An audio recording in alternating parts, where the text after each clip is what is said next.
Olá a todos. Esta é mais uma coluna para o Lugar da Fala. Nosso entrevistado de hoje é Manuel Rangel, hoje consultor. Manuel Rangel foi presidente da Agência Nacional de Cinema de 2006 a 2017. Também trabalhou no Ministério da Cultura e também foi secretário executivo da Conferência das Autoridades Cinematográfica e Audiovisual Ibero-Americana. Eu gostaria de agradecer você, Manuel, por essa disponibilidade, para esse nosso bate-papo sobre a indústria, principalmente a indústria cultural, do cinema e do audiovisual. Eu quem agradeço, João, é um prazer poder estar aqui conversando contigo sobre a indústria audiovisual brasileira.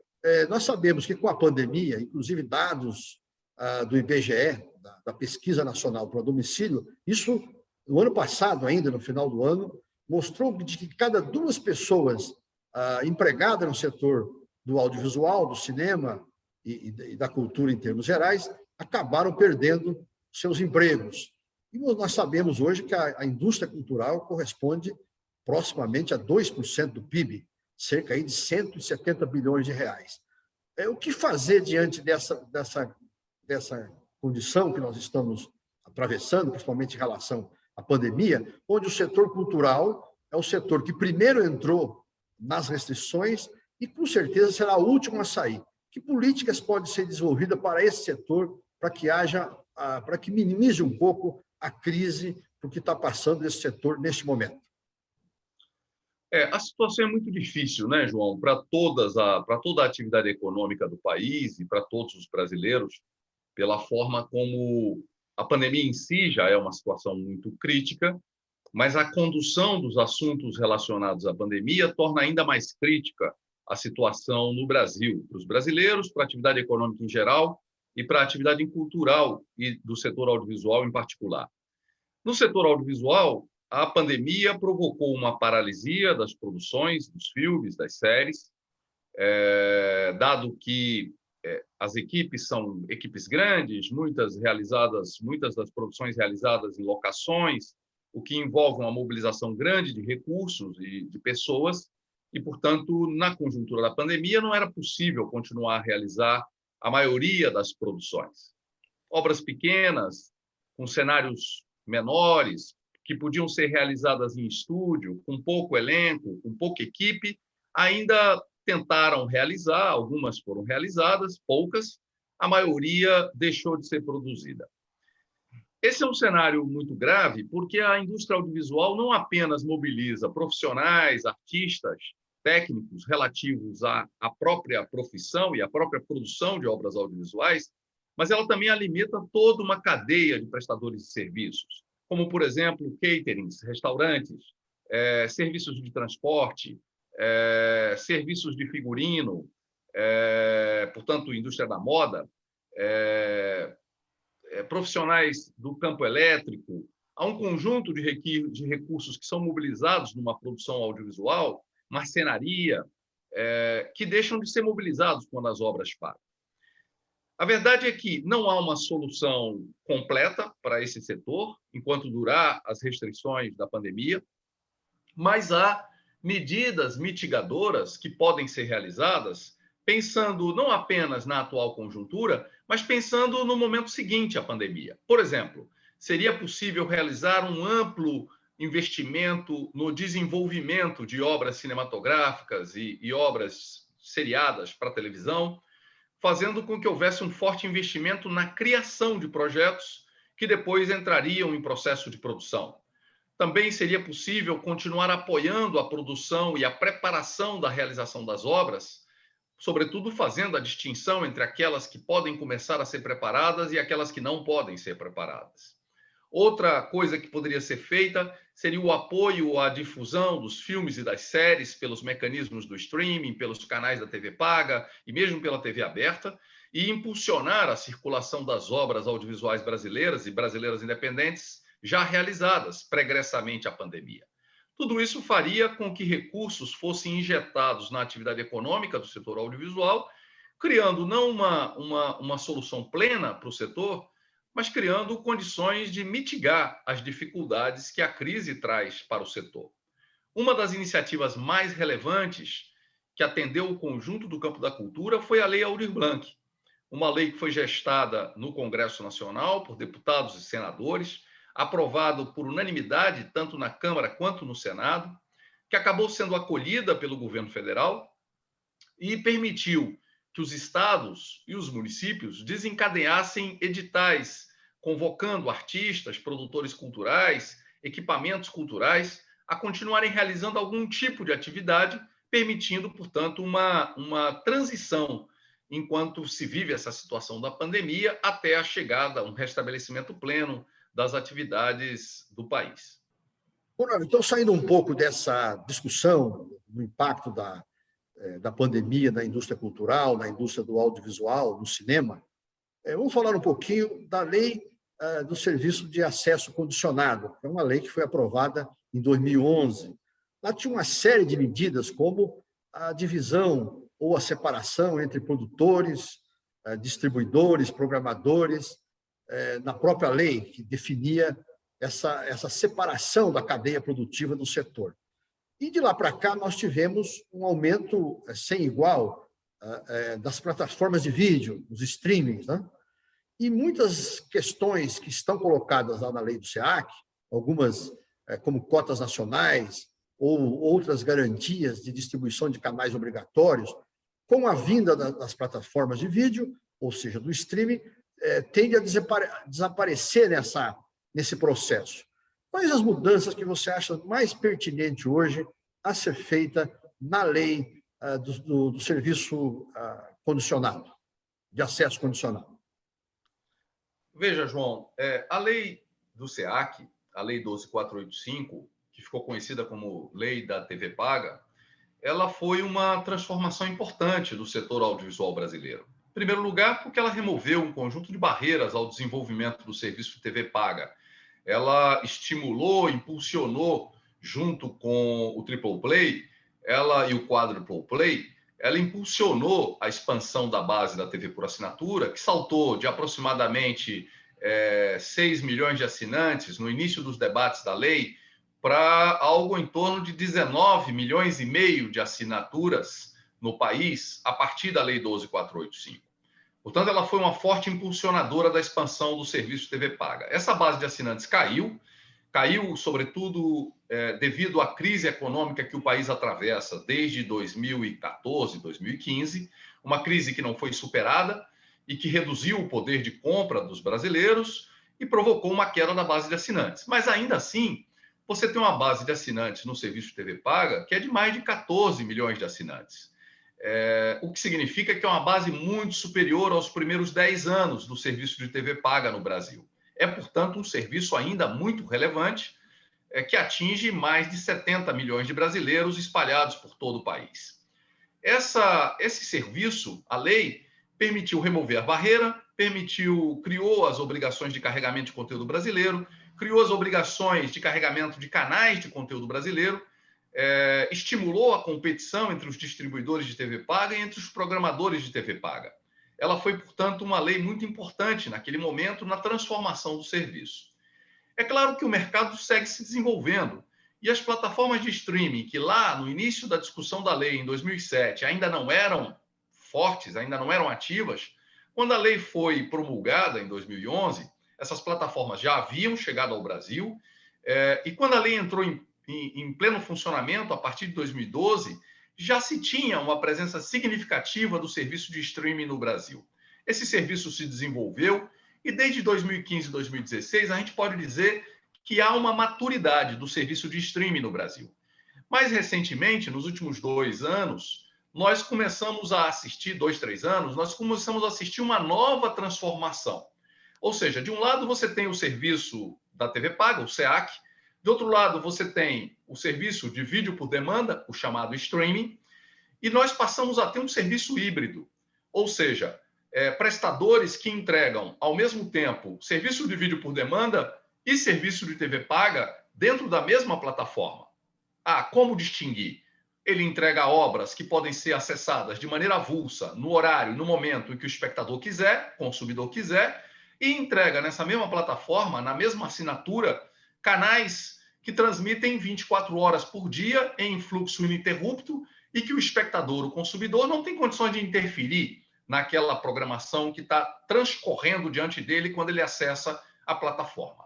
Esses canais transmitidos de forma contínua são um serviço típico da TV paga, do SEAC.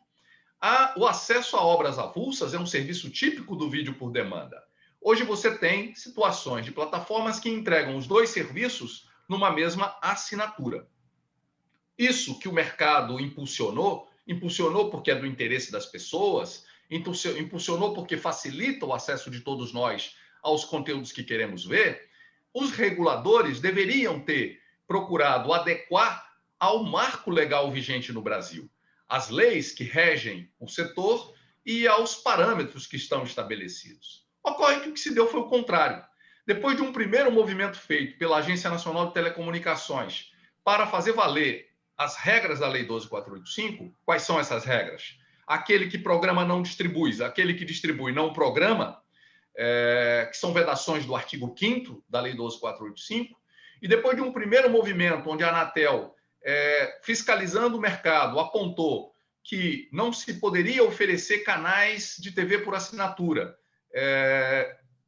sem que se tivesse uma autorização de SEAC para oferecer esses canais, depois desse primeiro movimento, houve uma grande mudança dentro da lógica de operação da Anatel, que recebeu muitas pressões, e, por causa dessas pressões, acabaram alterando o entendimento deles e contrariando flagrantemente a lei numa decisão que permitiu que uma série de programadores e distribuidores ofereçam canais de TV por assinatura sem ter autorização do serviço de acesso condicionado.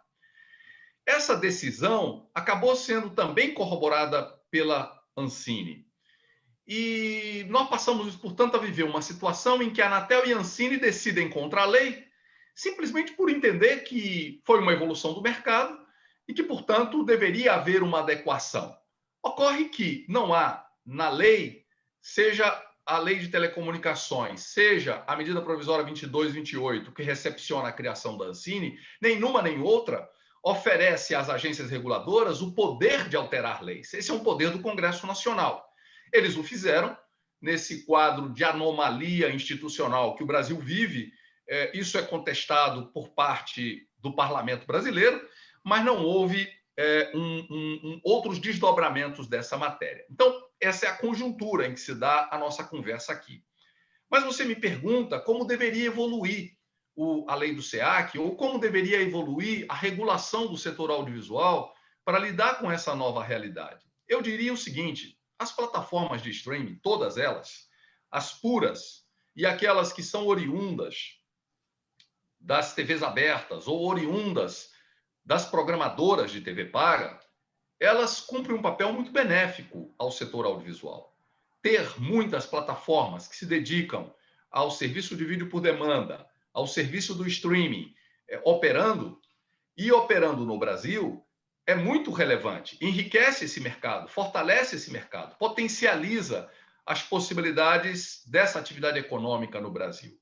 Ocorre que esse serviço audiovisual, ele deveria, assim como o serviço de televisão aberta, assim como o serviço de televisão paga, o SEAC, assim como o cinema, deveriam observar o mandamento constitucional do artigo 221, que prevê a obrigação de carregamento de conteúdo brasileiro e de conteúdo brasileiro de produção independente na sua programação ou nos seus catálogos, colocando isso à disposição dos brasileiros.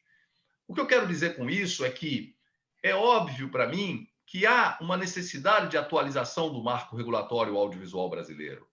Essa atualização do marco regulatório, ela não é contra os interesses de ninguém, ela não é antagônica aos interesses de nenhum agente econômico, muito pelo contrário, ela é uma forma de fazer com que o conjunto dos agentes econômicos que prestem o serviço prestem num ambiente de segurança jurídica, deixem o território controverso de disputas sobre qual é o entendimento mais adequado à prestação da atividade e, ao mesmo tempo, obedeçam ao mandamento constitucional que estabeleceu a obrigação de carregamento de conteúdo brasileiro de produção independente. Inclusive, em decisão recente do Supremo Tribunal Federal, coisa de 2 ou 3 semanas atrás, julgando uma ação do Sindicato dos Exibidores do Rio Grande do Sul, salas de cinema, portanto, em que eles questionavam a cota de tela, ou seja, a obrigação de programar filmes brasileiros na sala de cinema.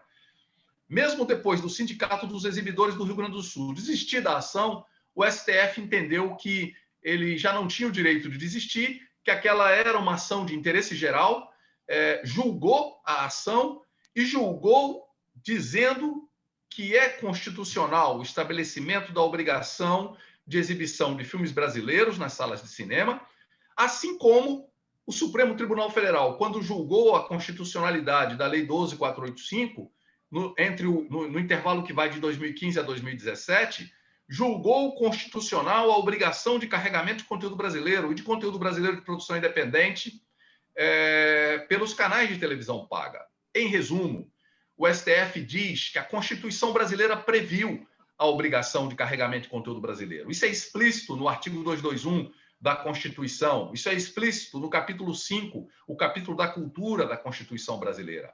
Portanto, o que eu diria é que a evolução que se espera da regulação no setor audiovisual é que os agentes econômicos se entendam sobre quais são os patamares mínimos da exibição de conteúdos brasileiros, quais são os patamares mínimos da programação de conteúdos brasileiros de produção independente, valendo para a TV paga, valendo para o VOD, valendo para a TV aberta, valendo para a sala de cinema. E digo mais, as plataformas de streaming, hoje, são grandes produtoras de obras brasileiras e de obras brasileiras de produção independente. Os canais não tem um percentual definido ainda, né, nas plataformas. Não tem um percentual definido. Inclusive, Manuel, o Parlamento Europeu determinou, né, através de votação, de que as plataformas de vídeo, ou seja, os streams que circulam na Europa, que atingem os países europeus, são obrigados a carregar 30%, a disponibilizar 30% de produção local, ou seja, de produção nacional local, também nas plataformas de vídeos. Hoje, no Brasil, nós não temos essa garantia, embora nós percebamos que algumas plataformas de vídeo, de streaming, têm produzido cinema nacional. O que eu posso dizer sobre isso assim, é que a Europa, que foi pioneira na regulação do vídeo por demanda, já em 2010, 2011, já havia uma diretiva europeia para a regulação do serviço de vídeo por demanda, e vários estados nacionais europeus adotaram legislação própria em sintonia com essa diretiva, e essa mesma diretiva recebeu uma atualização em 2016 para prever que as regras a serem adotadas em cada país que os prestadores deveriam observar em cada país as regras de cada país, de como se relacionar, e não as regras de onde eles transmitiam. Essas regras, elas são coerentes com a tradição europeia de estímulo e proteção ao conteúdo audiovisual europeu. Elas não apenas estabelecem um percentual mínimo de obras europeias e obras nacionais daquele país europeu, como também estabelece uma obrigação de investir em produção independente, estabelece uma contribuição a um fundo público que investe no setor, estabelece a obrigação de visibilidade para estas obras em meio ao catálogo que as plataformas carregam. Então, o que eu entendo é que, na realidade brasileira, as plataformas que aqui atuam e os canais que hoje que mantêm serviços de streaming, eles hoje já fazem um investimento em produção brasileira e produção independente. A questão é que seu modo de estabelecer essas produções aliena as empresas brasileiras do direito patrimonial sobre essas obras. Então, transforma o conjunto das produtoras em prestadoras de serviço. Isso é ruim? Intrinsecamente, não. É positivo que as produtoras produzam as obras para as plataformas a partir de suas ideias, a partir de seus talentos, a partir de sua capacidade de produção. Mas o que nós estamos dizendo é que esse é um modelo imperfeito, porque esse é um modelo que deixa as produtoras independentes sem terem capital, sem terem patrimônio, sem terem direito a se remunerar ao longo do tempo pelo trabalho criativo e o trabalho profissional que investiram nessas obras.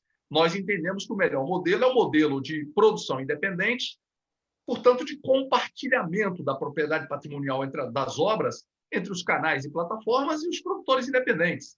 Ou seja, entendo, João, e a experiência nossa como reguladores, você foi presidente da Anatel, eu presidente da Ancine, que para o mercado, para o desenvolvimento do mercado, seria muito positivo que os agentes econômicos encontrassem um ponto de entendimento e um ponto de equilíbrio que respeitasse a Constituição brasileira, que respeite a legislação brasileira e harmonize os interesses desses diversos agentes econômicos de tal maneira que se possa fazer a prevalência do interesse público, que, obviamente, é por gerar empregos no Brasil, por atrair divisas para o Brasil, por gerar riquezas entre brasileiros e por permitir que as obras brasileiras cheguem à casa da maioria dos brasileiros. É uma combinação entre os interesses culturais e os interesses econômicos. Não dá para olhar só pelo lado dos interesses culturais. É preciso também olhar pelo lado dos interesses econômicos, porque essa é uma atividade de ponta em todo o mundo, e o Brasil já provou a sua capacidade de produzir audiovisual, a excelência da sua produção, e os brasileiros manifestam cotidianamente o seu profundo afeto, a sua ligação com essa produção, dado o patamar de audiência que as obras brasileiras atingem nos canais de TV paga, nas televisões abertas e mesmo nas plataformas de streaming.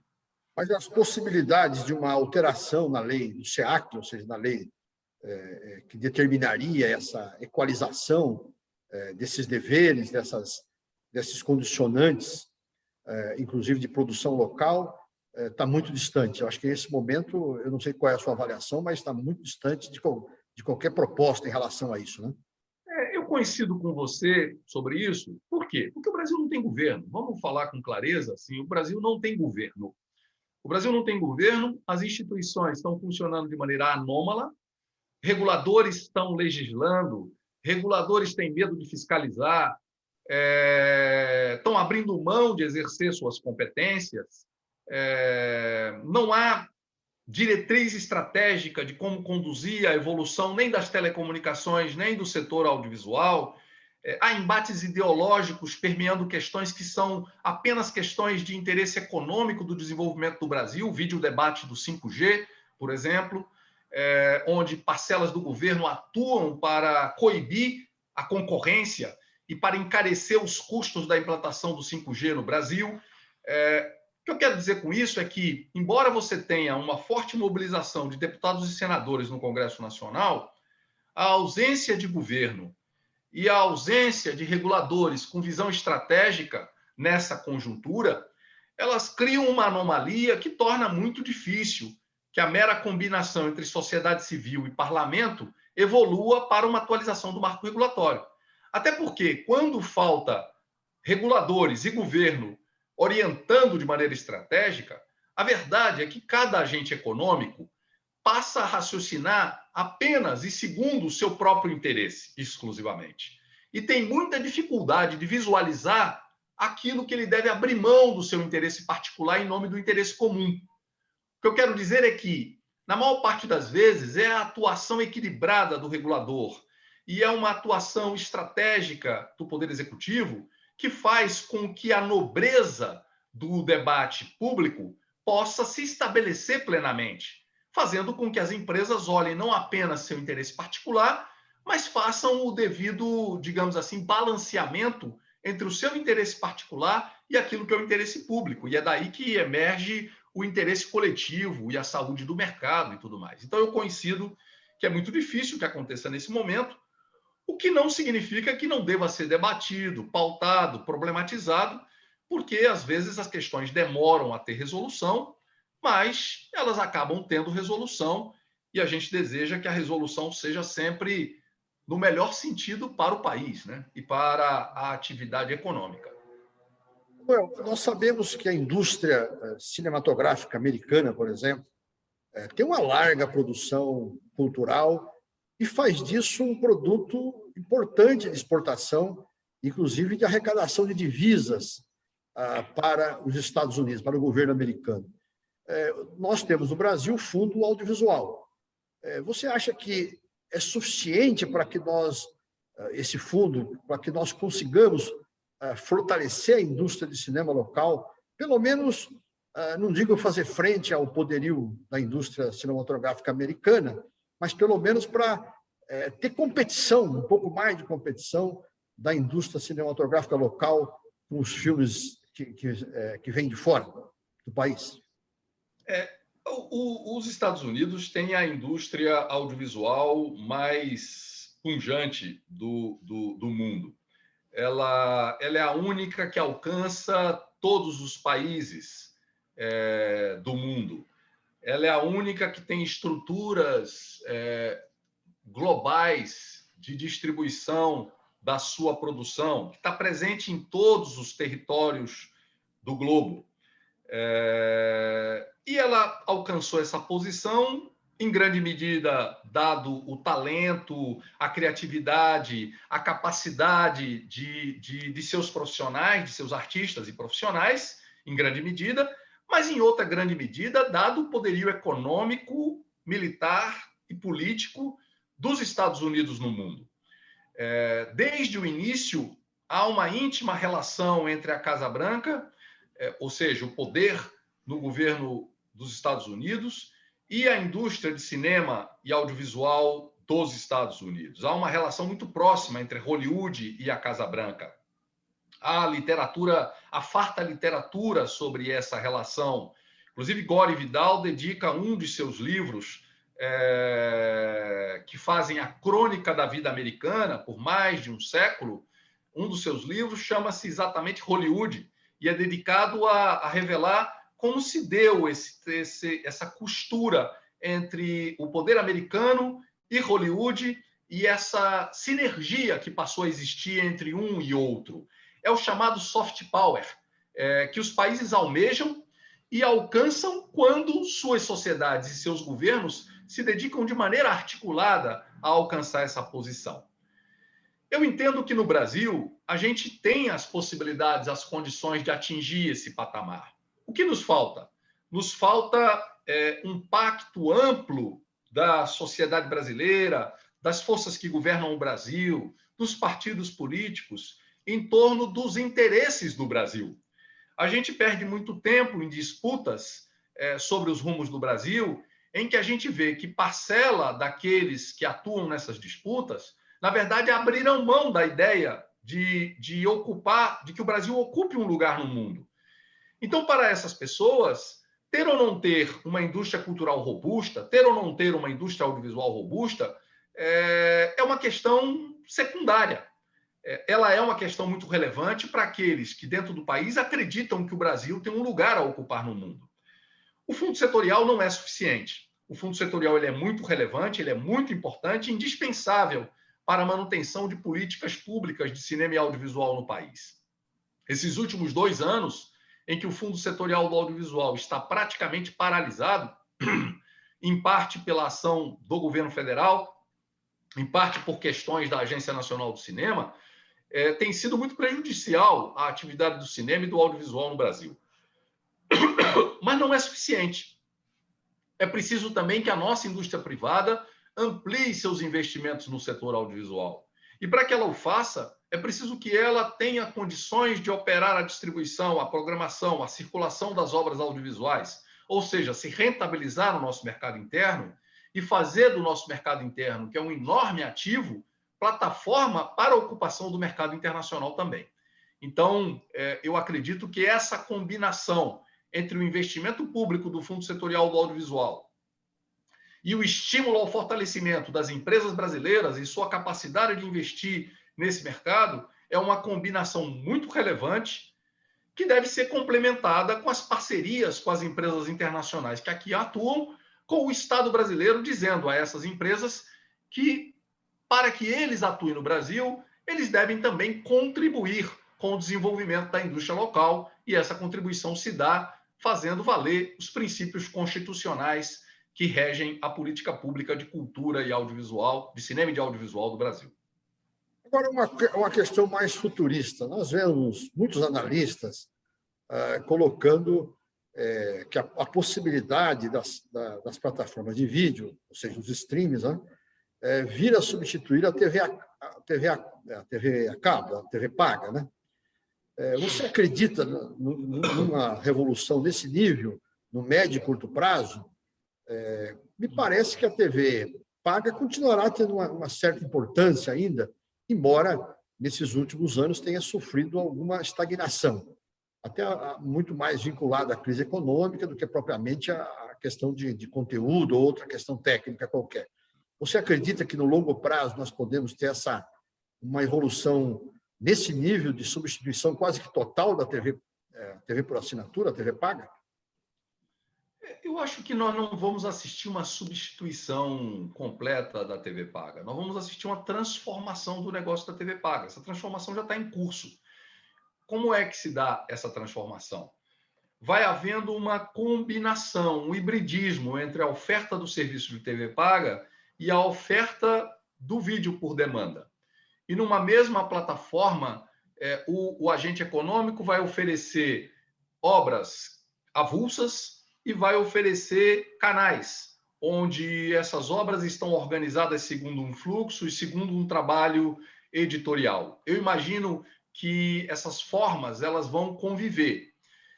O mundo como a gente conhece hoje, que é o canal, o serviço de TV paga, estrito, segregado do serviço de vídeo por demanda, ele, na prática, nos últimos 2, 3 anos, já se alterou profundamente. E essa alteração profunda é o que eu acredito, a tendência da evolução do mercado. Serviços só são substituídos quando eles entregam exatamente a mesma coisa que o serviço anterior fazia. O que o VOD substituiu? O VOD substituiu todas as locadoras de filmes. Substituiu por óbvio. Se eu posso receber na minha casa, na minha banda larga, aquele filme ou aquela série que eu quero ver, sem precisar me deslocar até algum lugar para obter fisicamente aquela obra, é melhor eu receber assim. Agora, isso que se deu, e as locadoras de vídeo desapareceram no Brasil inteiro, e em outras partes do mundo, e desapareceram na medida em que o serviço de vídeo por demanda se fortaleceu, se tornou robusto, é por uma substituição muito precisa. Você está saindo um tipo de serviço, entrando um outro tipo de serviço com vantagens tecnológicas, que é de estar mais acessível, evitar o deslocamento e coisas desse tipo. Um canal de TV paga é mais do que a oferta avulsa de obras.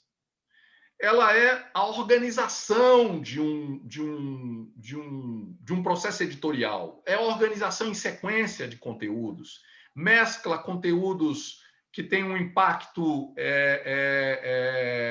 muitas vezes, do ao vivo, muitas vezes do efêmero, com aquilo que é permanente, com aquilo que é de catálogo. Ou mesmo em canais dedicados, estimula o consumidor, o espectador, a ter contato com uma obra que ele nem imaginava que teria contato, porque ele, por livre e espontânea vontade, talvez não acessasse, não procurasse aquela obra perdida num catálogo de uma plataforma. Por essa razão, eu entendo que essas coisas vão conviver, vão coabitar ao longo do tempo, e que novos serviços vão surgir e vão evoluir. Na história da indústria audiovisual, as pessoas sempre vaticinam a morte do serviço anterior. O cinema já foi morto 4 vezes, João. 4 ou 5 vezes. O cinema morreu quando a televisão aberta surgiu e se fortaleceu. O cinema morreu quando a TV paga surgiu e se fortaleceu. O cinema morreu quando surgiu o vídeo doméstico, o VHS. Lembra do VHS? O cinema morreu ali também. O cinema voltou a morrer quando a TV paga se expandiu radicalmente. E o cinema volta a morrer com o streaming. E, entretanto, ele está vivo. Vivo, espalhado pelo mundo e sendo ainda aquele que forma valor para a circulação dos filmes nas outras janelas, nos outros serviços audiovisuais. Ainda é o impacto de bilheteria do lançamento de um filme nas salas de cinema, ainda é o que mede o seu preço na venda para a TV aberta, para a TV paga, para streaming dos filmes. Ou seja, para a sua vida posterior à sala de cinema. Então, eu uso isso aqui como um exemplo das razões pelas quais esse serviço não deve desaparecer. Agora, você tem questões óbvias. Na hora que o regulador vira e diz, amigo, você pode transmitir seu canal no streaming sem nenhum problema, sem pedir autorização, sem me prestar contas do que está fazendo, sem ter que observar a lei do SEAC, sem ter que observar nenhuma das condicionantes regulatórias. Na hora que o regulador diz isso, o regulador rasga a lei, claro que ele está estimulando o desaparecimento do serviço regulado, do serviço de TV paga, do SEAC, propriamente dito. Por quê? Porque o SEAC é regulado. O SEAC tem um conjunto de condicionantes. Eu sei, eu não ignoro que alguns dos reguladores, quando fazem esse movimento, têm em mente a ideia de desregular completamente o mercado e, inclusive, extinguir a lei do SEAC. Mas não tem força para isso. Por quê? Porque é lei.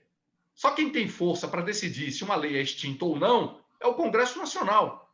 Assim como só quem deveria poder alterar o entendimento de uma lei é o Congresso Nacional, porque não se trata de entendimento. Lei é lei, ela fixa um parâmetro e esse parâmetro deve ser observado. Então, minha visão... A grande questão aí é equalização, né? Acho que é equalização de deveres e direitos, né? Digamos assim. Equalização é sempre bem-vindo, mas a equalização deve ser feita segundo as regras da lei. Sim, porque sim. agentes públicos não têm o direito de não observar estritamente o que a lei comanda e o que a Constituição comanda. E meu ponto é esse. Meu ponto é... A minha questão é, o Congresso Nacional teria que equalizar esses pontos todos, né? O Congresso Nacional é o único soberano a reger as questões relativas à regulação do serviço de acesso concessionado, ou seja, o serviço de TV paga, que existe, que está lá, e é quem deveria suprir a lacuna de regulação do mercado de vídeo por demanda. Mais uma vez eu digo, de uma maneira conversada, dialogada, equilibrada, cuidadosa, levando em conta as várias questões que envolvem o setor, mas cuidando de preservar os interesses do Brasil, o interesse dos brasileiros, a atração de divisas, a geração de riquezas, a geração de empregos, o fortalecimento das empresas brasileiras, que são todos princípios que deveriam unir a todos os brasileiros quando refletem sobre a questão da atividade audiovisual e, aliás, sobre o conjunto da atividade econômica no país, né? Manuel, eu queria agradecer a você por essa oportunidade, esse bate-papo. Acho que foi muito esclarecedor essa discussão sobre o cinema, sobre a legislação, sobre a plataforma de vídeo, TV paga, TV aberta. Eu acho que foi muito esclarecedor em que conjunturas estamos, além, evidentemente, dessa outra conjuntura que trata da crise aí no setor por conta da pandemia. Muito obrigado pela sua participação e vamos falar mais vezes aqui. Eu quem agradeço, João, foi um enorme prazer poder conversar com você sobre esses temas tão relevantes para o Brasil. Se você gostou desse vídeo, se inscreva no canal, mande sugestões e opiniões. Muito obrigado.